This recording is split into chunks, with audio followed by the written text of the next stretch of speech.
Video शुरू करने से पहले कमेंट बॉक्स में लिखे नमो बुद्धाय। चलिए आज की यह वीडियो शुरू करते हैं। एक गुरु का शिष्य बहुत बातूनी था।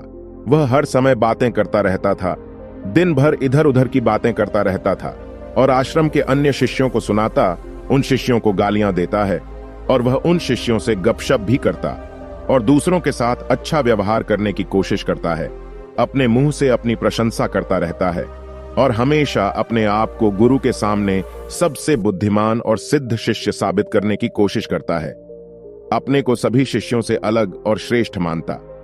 उसने कहा कि मैं एक अमीर परिवार का लड़का हूं। अगर मैं चाहता तो एक आरामदायक और शानदार जीवन जी सकता था, लेकिन मैं वह सब छोड़कर यहां आया क्योंकि मुझे सच्चाई की तलाश है। मैं खुद को जानना चाहता हूं, मैं जीवन को जानना चाहता हूं, इसलिए मेरा यज्ञ सबसे बड़ा है। एक दिन गुरुजी ने सभी शिष्यों को आश्रम में बुलाया और कहा कि आप सभी को अगले 1 महीने तक कुछ संकल्प लेना है। इससे आपका संकल्प मजबूत होगा और आप में आत्मबल का संचार होगा। आप सभी अपनी क्षमता के अनुसार कोई भी संकल्प ले सकते हैं और 1 महीने के पहले आप में से जो कोई भी अपने संकल्प को भंग करता है वह अपनी पुरानी दिनचर्या में वापस चला जाएगा। सभी शिष्यों ने अपनी शक्ति के अनुसार बड़े या छोटे संकल्प लिए और गुरु को अपना संकल्प बताकर वहां से चले गए। लेकिन बातूनी शिष्य अपने को सबसे अलग और बड़ा दिखाना चाहता था। तभी वह गुरु की झोपड़ी में पहुंचा और बोला कि मुझे कोई छोटा संकल्प नहीं करना है, बल्कि अपने जैसा कोई बड़ा और महान संकल्प करना है। कृपया बताएं कि मैं कौन सा संकल्प लूं। उस बातूनी शिष्य की बात सुनकर गुरु मुस्कुरा दिए और कहा, क्या तुम मेरे द्वारा दिए गए संकल्प को पूरा कर पाओगे? क्या तुम्हारे लिए उसे पूरा करना संभव होगा? नहीं, यह तुम्हारे लिए संभव नहीं है। तुम इसे पूरा नहीं कर सकते तो अपना संकल्प खुद खोजो। शिष्य ने कहा, नहीं गुरु, मैं पूरा करूंगा। आप मुझे जो भी संकल्प दें, आप कृपया मुझे बताएं।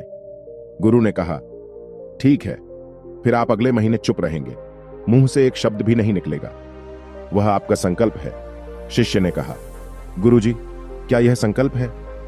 यह बहुत आसान है, केवल 1 महीने के लिए चुप रहना है। मुझे एक बड़ा संकल्प दें जो मेरे श्रेय के योग्य है, जिसे पूरा करने में मुझे परेशानी हो। गुरु ने कहा, पहले आप इस संकल्प को पूरा करें। शिष्य ने गुरु की आज्ञा का पालन किया। वह उसी समय चुप हो गया और मुड़ा और झोपड़ी से बाहर चला गया। उसे चुप रहना बहुत आसान लगा। उसने किसी तरह चुपचाप 1 दिन बिताया, लेकिन दूसरे दिन से उसके मन में न बोलने का बोझ बढ़ने लगा। तीसरे दिन उन्हें भारीपन महसूस होने लगा और चौथे दिन एक अजीब सी बेचैनी होने लगी। क्योंकि आश्रम के सभी शिष्य आपस में बात कर रहे थे, वह भी उनके सामने अपना पक्ष रखना चाहता था और उनकी बात बंद करना चाहता था, लेकिन उसका संकल्प उसके रास्ते में आ खड़ा हुआ। इसलिए वह सारा दिन केवल मुंह और आंखें ही बनाता रहा। ऐसे ही कुछ दिन और बीत गए और शिष्य बीमार पड़ गया। उसका सिर फटने वाला था, खाने पीने का भी मन नहीं करता था, वह बस बोलना चाहता था।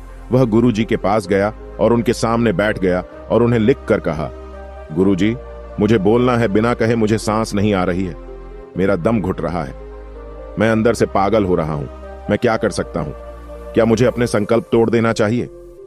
गुरुजी यह पढ़कर मुस्कुराए और कहा कि संकल्प तो टूटने के लिए होते हैं, लेकिन जो व्रत को पूरा करता है वही अपने भीतर की शक्ति को बढ़ा सकता है, और जो अपनी आंतरिक शक्ति को बढ़ा लेता है वही जीवन के पथ पर आगे बढ़ता है। बुद्धि और जागृति संकल्प लेना आपके हाथ में था और उसे तोड़ना आपके ऊपर है। आपके अनेक सह शिष्य संकल्प तोड़कर अपनी दिनचर्या में लौट आए हैं। अगर आप ऐसा नहीं कर पा रहे हैं तो आप अपने संकल्प को तोड़ भी सकते हैं और अपनी पुरानी दिनचर्या में वापस जा सकते हैं। लेकिन याद रहे, अगर आज आप इस छोटे से संकल्प को संभाल नहीं पा रहे हैं तो बाकी जिंदगी कैसे संभालेंगे? मुझे शक है। बाकी फैसला पूरी तरह तुम्हारे हाथ में है गुरुजी। इतनी बात कहकर वहां से चले जाते हैं और वह शिष्य खुद को अपनी झोपड़ी में बंद कर लेता है। वह कभी कभी झोपड़ी से बाहर आ जाता, केवल अपने आवश्यक कार्यों के लिए। बाकी समय वह कुटिया के अंदर ही बैठा रहता था। 15 दिन बीत चुके थे और आश्रम के सभी छात्रों का संकल्प लगभग टूट चुका था, लेकिन उस बातूनी शिष्य का संकल्प अभी भी चल ही रहा था कि प्रतिज्ञा लेने के बाद से वह एक शब्द भी नहीं बोला। पूरा आश्रम हैरान था कि इतना बोलने वाला शिष्य चुप कैसे हो गया। 15 दिन बाद वह अपने गुरु के पास गया और लिखित में कहा कि हे गुरुजी, मैं बाहर से चुप हूं, लेकिन मेरे अंदर कई आवाजें हैं, बहुत रोना और शिकायत है। मैं अंदर ही अंदर बात करता रहता हूं, मेरा मन तरह तरह के सवाल करता रहता है। बाहर से जितना शांत हूं, भीतर उतना ही कोलाहल है। मुझे संदेह है कि मेरा संकल्प अभी भी कायम है या नहीं, क्योंकि उसे बोलने की आदत है। गुरुजी कहते हैं आप बाहर से भले ही खामोश हो, लेकिन अंदर ही अंदर बोलते रहते हो। आपको इन बातों और आवाजों से दूर जाना होगा। शिष्य गुरु को प्रणाम करके चला जाता है और भोर होते ही वह अपनी कुटिया छोड़कर जंगल में चला जाता है। कई दिन बीत जाते हैं और संकल्प का समय भी पूरा हो जाता है, पर वह शिष्य वापस नहीं आता। आश्रम में सभी को डर था कि जंगली जानवरों ने उसे खा लिया है। इस दौरान लोगों ने उसे खोजने का काफी प्रयास किया, लेकिन वह कहीं नहीं मिला। गुरु के सभी शिष्यों ने स्वीकार किया था कि जंगली जानवरों ने उन्हें अपना शिकार बनाया है, लेकिन गुरुजी को ऐसा नहीं लगा। एक दिन आश्रम का एक शिष्य गुरु के पास आया और बोला, गुरुजी, बातूनी शिष्य को क्या हुआ? जानवरों ने उसे मार डाला होगा। गुरु ने कहा, हो सकता है जानवरों ने उसका शिकार किया हो, लेकिन उसके न लौटने का कोई और कारण हो सकता है। हो सकता है कि वह जिस चीज के लिए वहां गया था वह मिल गया हो। शिष्य ने पूछा कि क्या ज्यादा बोलना हानिकारक है? गुरु ने कहा, यह भी मानव जीवन के कई दुखों में से एक है कि वो कभी चुप नहीं रह सकता, वो हमेशा कुछ ना कुछ कहता रहता है। हमारा आधे से ज्यादा दुख हमारे अकेले बोलने से होता है। ज्यादातर परिवारों के झगड़े की वजह हमारी बेवजह की बातें होती हैं। हम में से कोई भी चुप नहीं रहना चाहता। हम सिर्फ सामने वालों से कहना चाहते हैं जो कुछ भी हमारे मन में है। हम उसे समझाना चाहते हैं कि आप गलत हैं और मैं सही। यह कहां तक उचित है, क्योंकि दूसरा भी वही कर रहा है। और इस तरह सब एक दूसरे को कुछ ना कुछ सुनाते रहते हैं और समय के साथ साथ उन्हीं बातों की परतें गिनते रहते हैं, और इस तरह सुनने सुनाने का यह काम जीवन भर चलता रहता है। लेकिन इस अज्ञानता में हम अपना समय, अपना जीवन, अपनी समझ और सबसे महत्वपूर्ण वह अनमोल क्षण खो देते हैं जिसे जिया जा सकता है, जिसका अनुभव किया जा सकता है, जिसमें आनंद पाया जा सकता है। लेकिन बदले में हमें क्या मिलता है? कुछ भी नहीं, सब व्यर्थ जाता है। हम इस पागलपन में कहां खो चुके हैं? केवल कुछ लोगों को पता चलता है, बाकी लोगों को उनके आने का पता नहीं है, जैसे उन्हें उनके जाने का पता नहीं है। शिष्य ने कहा, फिर क्या इसका समाधान है? गुरु ने कहा कि आपके विचारों को पूरी जागरूकता के साथ देखना ही सभी मानसिक समस्याओं से बचने का एकमात्र तरीका है। दोस्तों, वर्तमान में रहें और पूरी सजगता के साथ अपना काम करें। अगर आप यह वीडियो अभी तक देख रहे हैं तो कमेंट बॉक्स में लिखे नमो बुद्धा और वीडियो लाइक कर दे। अब चलते हैं कहानी में आगे। उस बातूनी शिष्य को आश्रम छोड़े हुए 3 महीने बीत चुके थे, पर उसका कोई समाचार न था। अब तक सब सहशिष्य भी उसके लौटने की आशा छोड़ चुके थे, लेकिन एक दिन वह आश्रम लौट आता है। उसे देखकर सभी चकित और प्रसन्न हुए, लेकिन अब वह बोलने वालों में से नहीं था। वह कुछ और के रूप में वापस आया। उसमें एक अजीब परिवर्तन महसूस किया जा सकता था। उसके चेहरे पर एक अजीब सा भाव था और उसकी आंखों में बड़ा सुकून था। आश्रम में आते ही सभी शिष्यों ने उन्हें चारों ओर से घेर लिया और बात करने लगा। उसने अपने भाइयों से भी बात करना शुरू कर दिया। जितने भी शिष्य उससे बात करते थे, उन्हें लगता था कि वह पहले की तरह बड़बोले और बातूनी नहीं है। उनके मुख से निकला एक एक शब्द बड़े ही मधुर और ध्यान से निकला। कुछ देर दूसरे शिष्यों से बातें करने के बाद वह गुरु के पास गया। उसने गुरु के पैर छुए और कहा, गुरुजी, क्या मैं अब भी चुप हूं? क्या मेरा संकल्प अभी भी जारी है? गुरु ने कुछ देर तक शिष्य की आंखों में गौर से देखा और कहा, हां, तुम अब भी चुप हो। आपके मुंह से एक भी शब्द नहीं निकल रहा है और आपका संकल्प अभी भी कायम है। इसलिए वह शिष्य और भी गहरे जंगल में चला गया, इस आशा में कि वहां और शांति मिलेगी और मेरे मन में चहकना कम हो जाएगा। लेकिन मैं जितना एकांत में गया, मेरे अंदर की आवाज तेज होती गई। मुझे अपने अंदर की पुरानी आवाजें सुनाई देने लगीं।